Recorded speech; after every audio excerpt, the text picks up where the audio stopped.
Ako si JM, isang follower at servant ni Jesus Christ dito sa Inglaterra. Mapagpalang araw sa lahat ng manonood sa video na ito.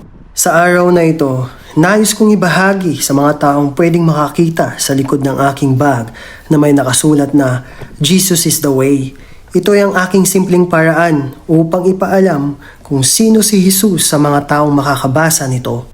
Sa mundong ito na puno ng kalituhan kung saan maraming naghahanap ng direksyon, purpose, pag-asa at tunay na kapayapaan, ipinapaalala ng simpleng mensaheng ito na hindi natin kailangang tahakin ang buhay ng mag-isa.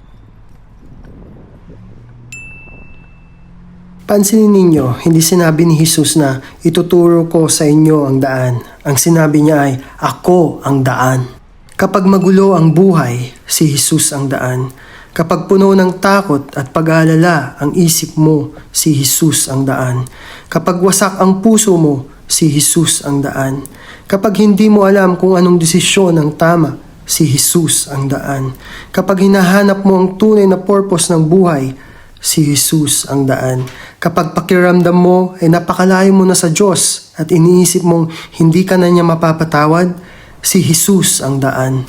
Alam niyo ba dito sa England ay puno ng iba't ibang tao, iba't ibang kultura, paniniwala at pinagdadaanan sa buhay. Bawat taong nakakasalubong natin ay may sariling kwento. May mga nakangiti sa labas pero umiiyak sa loob.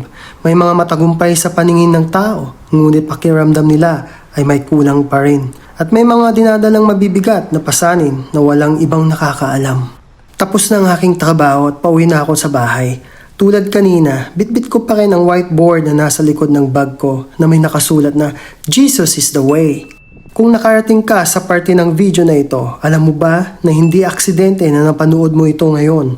Walang coincidence kay Lord, kundi God incident.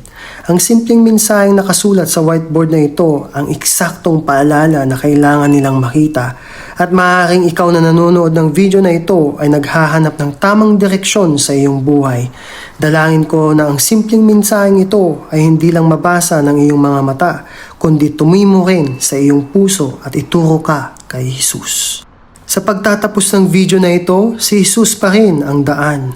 Magtiwala ka sa Kanya at ang iyong buhay at ang buhay ng iyong pamilya ay magiging maayos at mabuti. Hallelujah! Praise the Lord!